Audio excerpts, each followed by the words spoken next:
If you are not familiar with Simon Sinek, you should drop what you are doing to watch his famous TED Talk on how great leaders inspire action.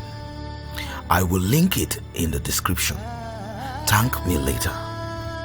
In his talk, he explores what made people like Martin Luther King Jr. and the Wright Brothers become the leaders they were.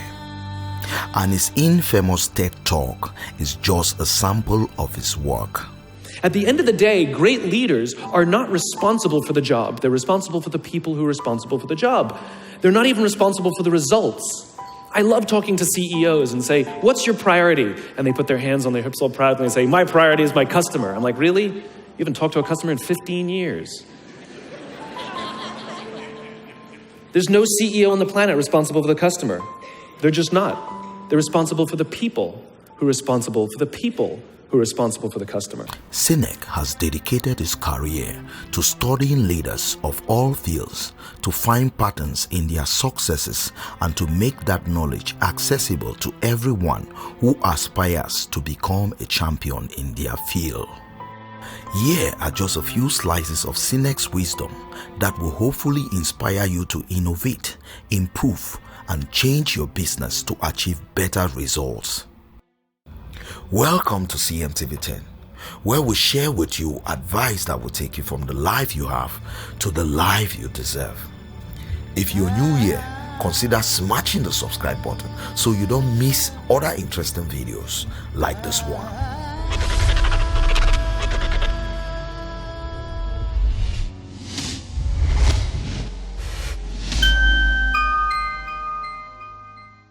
Without any delay, let's dive straight into the 10 Simon Sinek's quotes that will change the way you do business forever.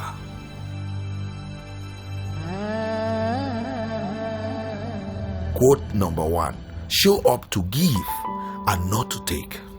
Often, people give presentations to sell products or ideas to get people to follow them on social media, buy their books, or even just like them. Sinek calls this kind of speakers takers, and he says audiences can see through these people right away, and when they do, they disengage. You have to show up to give.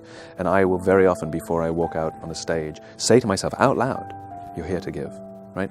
There's something I know, or there's something I've seen, or there's something I've discovered that others think is valuable, and I'm here to share it.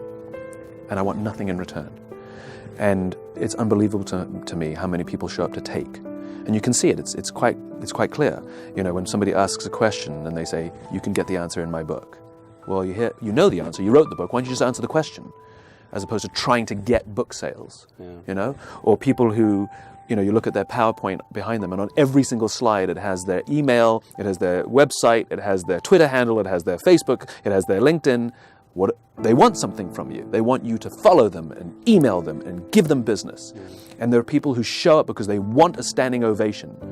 But if you show up wanting nothing, if you show up wanting no approval, no business, nothing, you're here to give. People sense that. We are highly social animals, Sinek says. Even at a distance on a stage, we can tell if you are a giver or a taker, and people are more likely to trust a giver, a speaker that gives them value, that teaches them something new, that inspires them, than a taker. So when we assess that someone on stage is selfishly driven, we'll take their information and we may do a transaction with them, but we won't give them our love and our loyalty. Where when we can tell someone is showing up for us, that wants nothing from us, simply to give to us selflessly, we are grateful and we will in turn give them everything and express our gratitude.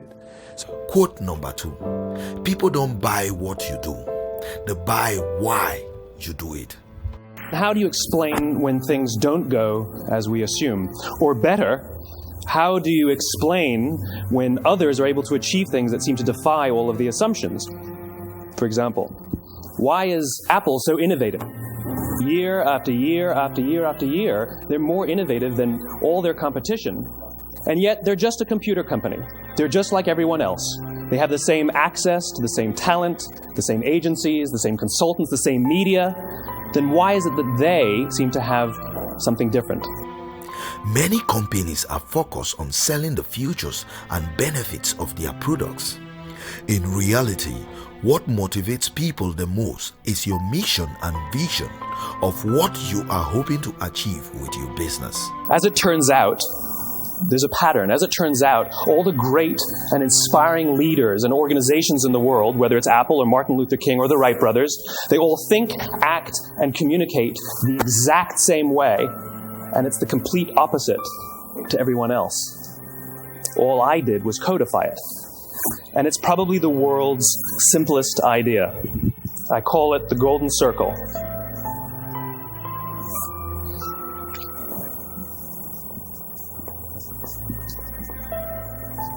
Why, how, what? This little idea explains why some organizations and some leaders are able to inspire where others aren't. People don't buy what you do. They buy why you do it. Every single person, every single organization on the planet knows what they do, 100%. Some know how they do it, whether you call it your differentiating value proposition or your proprietary process or your USP. But very, very few people or organizations know why they do what they do. And by why, I don't mean to make a profit. That's a result. It's always a result. By why, I mean what's your purpose? What's your cause? What's your belief? Why does your organization exist? Why do you get out of bed in the morning? And why should anyone care? Well, as a result, the way we think, the way we act, the way we communicate is from the outside in. It's obvious. We go from the clearest thing to the fuzziest thing. But the inspired leaders and the inspired organizations, regardless of their size, regardless of their industry, all think, act, and communicate from the inside out. Let me give you an example. I use Apple because they're easy to understand and everybody gets it. If Apple were like everyone else, a marketing message from them might sound like this. We make great computers. They're beautifully designed, simple to use, and user-friendly. Want to buy one? Meh. And that's how most of us communicate. That's how most marketing is done, that's how most sales is done, and that's how most of us communicate interpersonally. We say what we do, we say how we're different or how we better, and we expect some sort of behavior, a purchase, a vote, something like that. Here's our new law firm.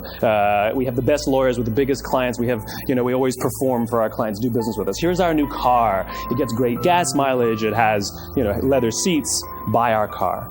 But it's uninspiring. Here's how Apple actually communicates. Everything we do, we believe in challenging the status quo. We believe in thinking differently. The way we challenge the status quo is by making our products beautifully designed, simple to use, and user-friendly. We just happen to make great computers. Want to buy one? Totally different, right? You're ready to buy a computer from me. All I did was reverse the order of the information. What it proves to us is that people don't buy what you do, people buy why you do it. People don't buy what you do, they buy why you do it. This explains why every single person in this room is perfectly comfortable buying a computer from Apple. But we're also perfectly comfortable buying an MP3 player from Apple, or a phone from Apple, or a DVR from Apple. But as I said before, Apple's just a computer company. There's nothing that distinguishes them structurally from any of their competitors. Their competitors are all equally qualified to make all of these products. In fact, they tried. A few years ago, Gateway came out with flat-screen TVs. They're eminently qualified to make flat-screen TVs. They've been making flat-screen monitors for years. Nobody bought one. Apple isn't about selling personal computers. It's about thinking different and challenging the status quo. Connect You isn't just another social media platform. It's about connecting Africans by Africans and be proud of who we are as Africans. Hence, uniting Africans and giving Africa a voice. I will link it in the description for those who are willing to join the network. None of what I'm telling you is my opinion. It's all grounded in the tenets of biology, not psychology, biology. If you look at a cross-section of the human brain looking from the top down, what you see is the human brain is actually broken into three major components that correlate perfectly with the golden circle. Our newest brain, our Homo sapien brain, our neocortex, corresponds with the what level. The neocortex is responsible for all of our rational and analytical thought and language. The middle two sections make up our limbic brains, and our limbic brains are responsible for all of our feelings, like trust and loyalty. It's also responsible for all human behavior, all decision-making, and it has no capacity for language. In other words, when we communicate from the outside in, yes, people can understand vast amounts of complicated information like features and benefits and facts and figures. It just doesn't drive behavior. When we communicate from the inside out, we're talking directly to the part of the brain that controls behavior, and then we allow people to rationalize it with the tangible things we say and do. This is where gut decisions come from. You know, sometimes you can give somebody all the facts and figures and they say, I know what all the facts and details say, but it just doesn't feel right. Why would we use that verb? It doesn't feel right. Because the part of the brain that controls decision-making doesn't control language. And the best we can muster up is, I don't know, it just doesn't feel right. Or sometimes you say you're leading with your heart or you're leading with your soul. Well, I hate to break it to you, those aren't other body parts controlling your behavior. It's all happening here in your limbic brain, the part of the brain that controls decision-making and not language. But if you don't know why you do what you do, and people respond to why you do what you do, then how will you ever get people to vote for you or buy something from you, or more importantly, be loyal and want to be a part of what it is that you do? People don't buy what you do, they buy why you do it, and what you do simply serves as the proof of what you believe. Now let me give you a successful example of the law of diffusion of innovation. In the summer of 1963, 250,000 people showed up on the Mall in Washington to hear Dr. King speak. They sent out no invitations, and there was no website to check the date. How do you do that? Well, Dr. King wasn't the only man in America who was a great orator. He wasn't the only man in America who suffered in a pre-civil rights America. In fact, some of his ideas were bad. But he had a gift. He didn't go around telling people what needed to change in America. He went around and told people what he believed. I believe, I believe, I believe, he told people. And people who believed what he believed took his cause and they made it their own, and they told people. And some of those people created structures to get the word out to even more people.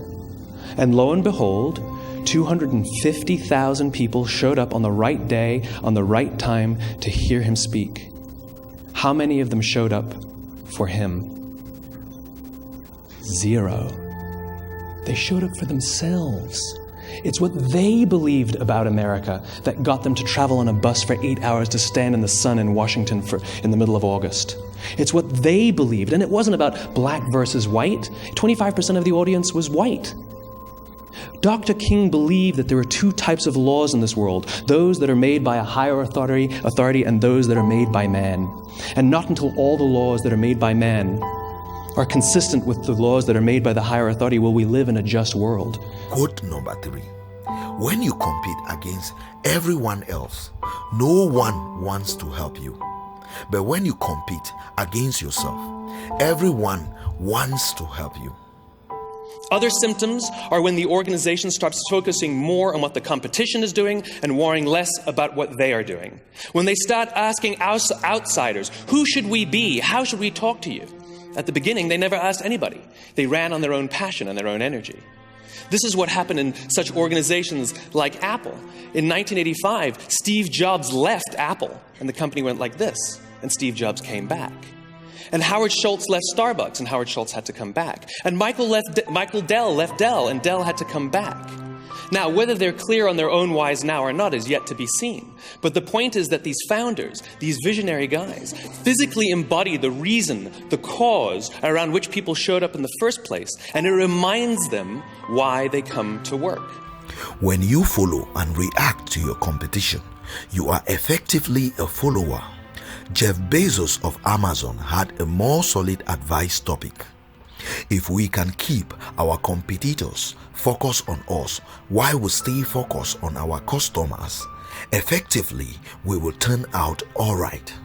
In other words, if you are focused on your mission and your why, you are an innovator. If you are truly innovating, you don't have to worry about what your competitors do. I spoke at a leadership summit for Microsoft. I also spoke at a leadership summit for Apple.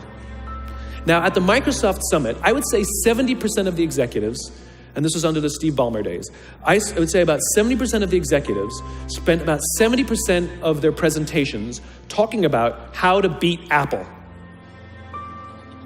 At the Apple summit, 100% of the executives spent 100% of their presentations talking about how to help teachers teach and how to help students learn. One was obsessed with their competition, the other one was obsessed with where they're going. So at the end of my presentation at Microsoft, they gave me a gift. They gave me the new Zune, which was the competitor to the iPod Touch when it was a thing, right? And I have to tell you, this piece of technology was spectacular. It was beautiful.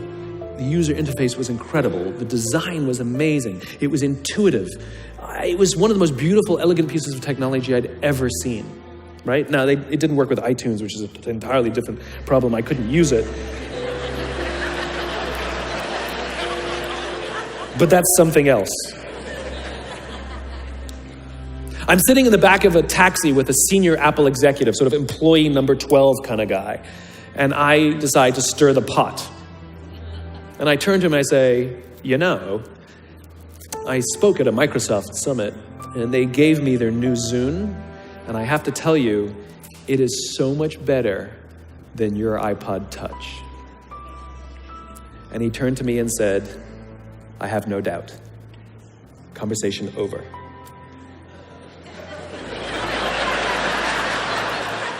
Because the infinite player isn't playing to be number one every day with every product. They're playing to outlast the competition. If I had said to Microsoft, oh, I've got the new iPod Touch, it's so much better than your new Zune, they would have said, can we see it? What does it do? We have to see it. Because one is obsessed with their competition, the other is obsessed with why they do what they do, the other is obsessed with where they're going. And the reason Apple frustrates their competition is because secretly, they're not even competing against them. They're competing against themselves. And they understand that sometimes you're a little bit ahead, and sometimes you're a little bit behind. And sometimes your product is better, and sometimes you're not.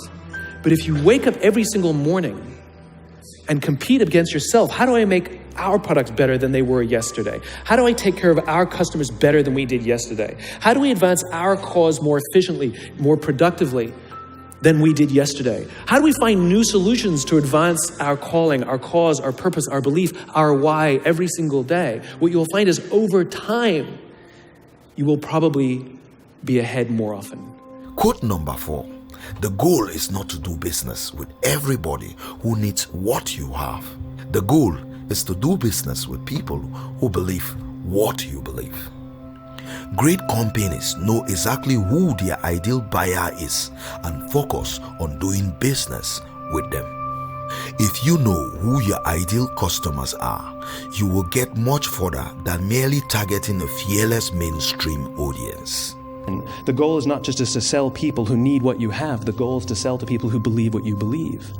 The goal is not just to hire people who need a job. It's to hire people who believe what you believe. Airbnb founder Brian Chesky said, it's better to have 1,000 customers love you than millions kind of like you. If you can find people who will love what you have to offer, they will effectively become an advocate of your brand. It is not surprising that companies like Airbnb or Uber got over 50% of their early growth solely from referrals. Again, the goal is not just to sell people who need what you have. The goal is to sell to people who believe what you believe. The goal is not just to hire people who need a job. It's to hire people who believe what you believe. I always say that, there's if you hire people just because they can do a job, they'll work for your money. But if you hire people who believe what you believe, they work for you with blood and sweat and tears. Quote number 5. Great companies don't hire skilled people and motivate them. They hired already motivated people and inspire them. An ideal candidate is someone with an excellent attitude and a broad skill set. But in reality, you don't always find these people, and you have to choose between skills and attitude. And that is where most companies get it wrong. They go for the skill. I'll share an example with you that freaks me out every time I talk about it. What's our most valuable possession on the planet? Our children, right? Our most valuable possession on the planet are our children. So let's game out a scenario. Let's imagine we want to go on a date. So we require a babysitter. We have two options. Option number one, there's a 16-year-old from just down the street from within the community with barely, if any, babysitting experience. There's a 32-year-old who just moved into the neighborhood, we don't know from where, but she's got 10 years of babysitting experience. Who do we choose? The 16-year-old. Think about that for a second. We'd rather trust our children, our most valuable possession on the planet, with somebody from within our community with no experience, over somebody with vast amounts of experience, but we have no idea where they're from or what they believe. Then why do we do it differently at work? Why are we so preoccupied with someone's resume and where they've worked and what they've done for our competition, and yet we never think to consider what they believe, where they're from? How can we trust them? How can they trust us? The problem with most organizations, believe it or not, whether it's a community or a culture, what's a community, what's a culture? It's a group of people with a common set of values and beliefs, right? What's a nation? It's a group of people with a common set of values and beliefs. And the single biggest challenge that any culture or any organization will ever face is its own success. When an organization is founded, all organizations are founded on the same basic principles. There's some sort of measurement. It's often money, but it can be anything. And then there's time. And when an organization is founded, what they do and why they do it are inextricably linked. There are usually some founder or some small group of founders that are able to put their vision into words, and their passion inspires others to come and join them in pursuit of something greater than all of themselves. And they trust their guts and off they go, and it's an amazing experience. The problem is, as they grow, as what they do becomes more successful, they can no longer rely on themselves. They have to now hire somebody who hires somebody who hires somebody who hires somebody who hires somebody who has to make a decision. Based on what? And what they do starts to grow, that metric. The problem is, why they do it starts to go fuzzy. And this is the biggest single challenge any organization will face. It's this thing right here, the thing that I call the split. A quote from Jonathan Henrik says, "A leader realizes a skill is what you can teach, but attitude won't change." In reality, a positive attitude and the right culture fit are much harder to find. Those are the people you want on your team. The very survival of the human race depends on our ability to surround ourselves with people who believe what we believe. When we're surrounded by people who believe what we believe, something remarkable happens. Trust emerges. Make no mistake of it, trust is a feeling, a distinctly human experience. Simply doing everything that you promise you're going to do does not mean people will trust you. It just means you're reliable. And we all have friends who are total screw-ups, and yet we still trust them. Trust comes from a sense of common values and beliefs. And the reason trust is important is because when we are surrounded with people who believe what we believe, we're more confident to take risks. We're more confident to experiment, which requires failure, by the way. We're more confident to go off and explore, knowing that there is someone from within our community, someone who believes what we believe, someone we trust and who trusts us, will watch our back, help us when we fall over, and watch our stuff and look after our children while we're gone. Our very survival depends on our ability to surround ourselves with people who believe what we believe. Quote number 6. Let us all be the leaders we wish we had. This one is self-explanatory, isn't it? There are two things that I think that great leaders need to have: empathy and perspective. And I think these things are very often forgotten. Leaders are so often so concerned about their status or their position in an organization, they actually forget their real job. And the real job of a leader is not about being in charge, it's about taking care of those in our charge. And I don't think people realize this, and I don't think people train for this. When we're junior, our only responsibility is to be good at our jobs. That's all we really have to do. And some people actually go get advanced educations so that they can be really good at their jobs, accountants or whatever, right? And you show up and you work hard, and the company will give us tons and tons of training how to do our jobs. They'll show us how to use the software. They'll send us away for a few days to get trained in whatever it is that we're doing for the company. And then they expect us to go be good at our jobs. And that's what we do. We work very hard. And if you're good at your job, they'll promote you. And at some point, you'll get promoted to a position where we're now responsible for the people who do the job we used to do, but nobody shows us how to do that. And that's why we get managers and not leaders. Because the reason our managers are micromanaging us is because they actually do know how to do the job better than us. That's what got them promoted. Really what we have to do is go through a transition. Some people make it quickly, some people make it slowly, and unfortunately some people will never make that transition at all.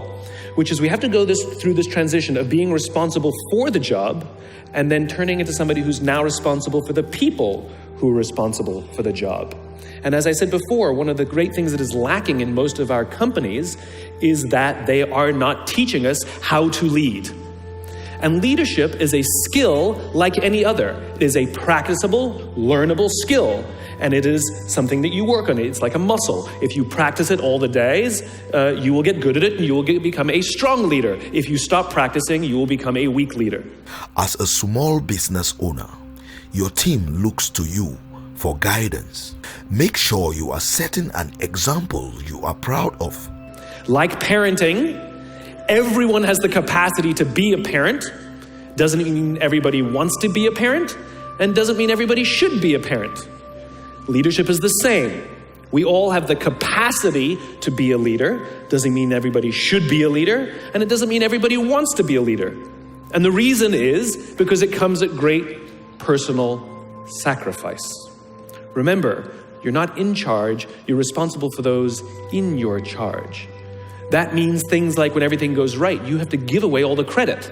And when everything goes wrong, you have to take all the responsibility. That sucks, right? It's things like staying late to show somebody what to do. It's things like when something does actually break, when something goes wrong, instead of yelling and screaming and taking over, you say, try again. When the overwhelming pressures are not on them, the overwhelming pressures are on us.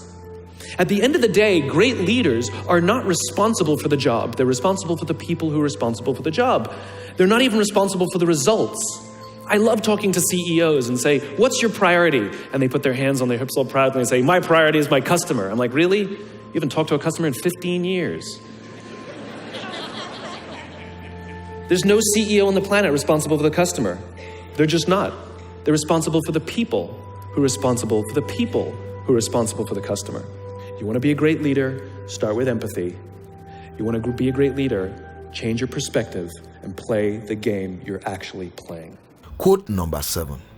Customers will never love a company until the employees love it first. I'll tell you a true story. A few months ago, I stayed at the Four Seasons in Las Vegas. It is a wonderful hotel. And the reason it's a wonderful hotel is not because of the fancy beds. Any hotel can go and buy a fancy bed. The reason it's a wonderful hotel is because of the people who work there. If you walk past somebody at the Four Seasons and they say hello to you, you get the feeling that they actually wanted to say hello to you. It's not that somebody told them that you have to say hello to all the customers, say hello to all the guests, right? You actually feel that they care. Now, in their lobby, they have a coffee stand. And one afternoon, I went to buy a cup of coffee, and there was a barista by the name of Noah who was serving me. Noah was fantastic. He was friendly and fun, and he was engaging with me, and I had so much fun buying a cup of coffee, I actually think I gave 100% tip, right? He was wonderful. So as is my nature, I asked Noah, do you like your job? And without skipping a beat, Noah says, I love my job. And so I followed up. I said, what is it that the Four Seasons is doing that would make you say to me, I love my job? And without skipping a beat, Noah said, throughout the day, managers will walk past me and ask me how I'm doing, if there's anything that I need to do my job better. He said, not just my manager, any manager. And then he said something magical. He says, I also work at Caesar's palace. And at Caesar's palace, the managers are trying to make sure we're doing everything right. They catch us when we do things wrong. He says, when I go to work there, I like to keep my head under the radar and just get through the day so I can get my paycheck. He says, here at the Four Seasons, I feel I can be myself. Same person, entirely different experience from the customer who will engage with Noah. So we in leadership are always criticizing the people. We're always saying, we got to get the right people on the bus. I've got to fill my team. I got to get the right people. But the reality is, it's not the people. It's the leadership. If we create the right environment, we will get people like Noah at the Four Seasons. If we create the wrong environment, we will get people like Noah at Caesar's palace. Your employees are your greatest assets. They are the soul of your small business, and their attitudes translate into the product, customer service, and marketing messages. As the popular saying goes, if you don't love yourself, who else is going to? Employees are the company, and if your small business doesn't love itself, no one else will either. It's not the people. And yet we're so quick to hire and fire. You can't hire and fire your children. If your kids are struggling, we don't say, you got to see at school, you're up for adoption. So why is it that when somebody has performance problems at work, why is it that our instinct is to say, you're out? We do not practice empathy. What does empathy look like? Here's the lack of empathy. This is normal in our business world. You walk into someone's office, someone walks into our office and says, your numbers have been down for the third quarter in a row. You have to pick up your numbers, otherwise I can't guarantee what the future will look like. How inspired do you think that person is to come to work the next day? Here's what empathy looks like. You walk into someone's office, someone walks into your office and says, your numbers are down for the third quarter in a row. Are you okay? I'm worried about you. What's going on? We all have performance issues. Maybe someone's kid is sick. Maybe they're having problems in their marriage. Maybe one of their parents is dying. We don't know what's going on in their lives. And of course it will affect performance at work. Empathy is being concerned about the human being, not just their output. Quote number 8. Henry Ford summed it up best. If I had asked people what they wanted, he said, they would have said a faster horse. It is fair to say this actually isn't Simon Sinek's quote, but Henry Ford's. Too many companies try to determine their product direction or create marketing messages based strictly on customer input. With that mindset, you will never become a leader. When asked, most customers will only offer you a variation of something they already know. In his book, Nail It, Then Scale It, Stanford professor Nathan Foe states that entrepreneurs innovate, customers validate. Ask customers about their pain points, but come up with a solution yourself. Don't ask them what to do. Execute, get feedback, listen, and adjust. Quote number 9. If you can clearly articulate the dream or the goal, start. Your customers will love you for your mission and your values, but you must be able to effectively communicate them first. Even now, you ask people, why did your product or why did your company fail? And people always give you the same permutation of the same 3 things. Undercapitalized, the wrong people, bad market conditions. It's always the same 3 things. So let's explore that. Samuel Pierpont Langley was given $50,000 by the War Department to figure out this flying machine. Money was no problem. He held a seat at Harvard and worked at the Smithsonian and was extremely well connected. He knew all the big minds of the day. He hired the best minds money could find, and the market conditions were fantastic. The New York Times followed him around everywhere, and everyone was rooting for Langley. And how come we've never heard of Samuel Pierpont Langley? A few hundred miles away in Dayton, Ohio, Orville and Wilbur Wright. They had none of what we consider to be the recipe for success. They had no money. They paid for their dream with the proceeds from their bicycle shop. Not a single person on the Wright Brothers team had a college education. not even Orville or Wilbur. And the New York Times followed them around nowhere. The difference was Orville and Wilbur were driven by a cause, by a purpose, by a belief. They believed that if they could figure out this flying machine, it'll change the course of the world. Samuel Pierpont Langley was different. He wanted to be rich and he wanted to be famous. He was in pursuit of the result. He was in pursuit of the riches. And lo and behold, look what happened.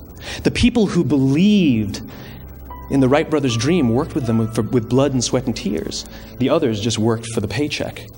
And they tell stories of how every time the Wright brothers went out, they would have to take 5 sets of parts because that's how many times they would crash before they came in for supper.